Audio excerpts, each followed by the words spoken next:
بسم اللہ الرحمن الرحیم نحمدہ ونصلی ونسلم علی رسولہ الکریم اما بعد فاعوذ باللہ من الشیطان الرجیم بسم اللہ الرحمن الرحیم۔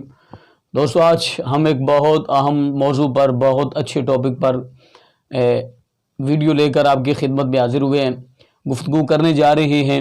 دوستو آج ہم بات کریں گے، ہمارے ایک دوست ہیں، انہوں نے سوال کیا کہ علامہ صاحب میں اپنے بیٹے کی شادی کرنا چاہتا ہوں، لیکن میرے بیٹے کی انا ہے، ضد ہے کہ میں اتنی دیر تک اس لڑکی سے، اس عورت سے شادی نہیں کروں گا جب تک میں اس لڑکی کو، اس عورت کو دیکھ نہیں لوں گا۔ تو اس کے متعلق رہنمائی فرمائیں، اس کے متعلق شریعت کا کیا حکم ہے انشاءاللہ عز و جل، اور بالخصوص ان والدین کے لیے جو اپنے بچوں کی شادی کرنا چاہتے ہیں لیکن وہ بہت سارے مسائل میں گھرے ہوئے ہیں۔ تو مزید ویڈیو شروع کرنے سے پہلے ایک چھوٹی سی گزارش کہ اگر آپ نے ابھی تک ہمارا چینل سبسکرائب نہیں کیا تو ہمارے اس چینل کو سبسکرائب کریں اور بیل آئیکن کو دبائیں اور صدقہ جاریہ سمجھتے ہوئے دوست آپ کے ساتھ شیئر کریں۔ دوستو دیکھیں، شریعت مطہرہ کے مطابق ہمیں چاہیے بھی اس طرح کہ ہم شریعت کے مطابق شادی کرنے کی کوشش کریں۔ بہت سارے معاملات ایسے ہیں کہ جن کو ادا کرتے ہوئے ہم شریعت کو بھول جاتے ہیں، نبی صلی اللہ علیہ وسلم کے فرمانات کو بھول جاتے ہیں اور قرآن کریم کو بھول جاتے ہیں۔ بہت سارے ایسے مسائل ہیں، لیکن خیر ہمیں کوشش کرنی چاہیے کہ ہم شریعت مطہرہ کے مطابق کوشش کریں کہ اس طرح کے کام کریں۔ دیکھیں، جب ہم قربانی کا بکرا خریدتے ہیں نا تو سب سے پہلے اس کی ہر حرکات و سکنات چیک کرتے ہیں، ہر ادا اس کی چیک کرتے ہیں، ہر عیب سے پاک تلاش کرنے کی کوشش کرتے ہیں، اور ایسا ہونا بھی چاہیے۔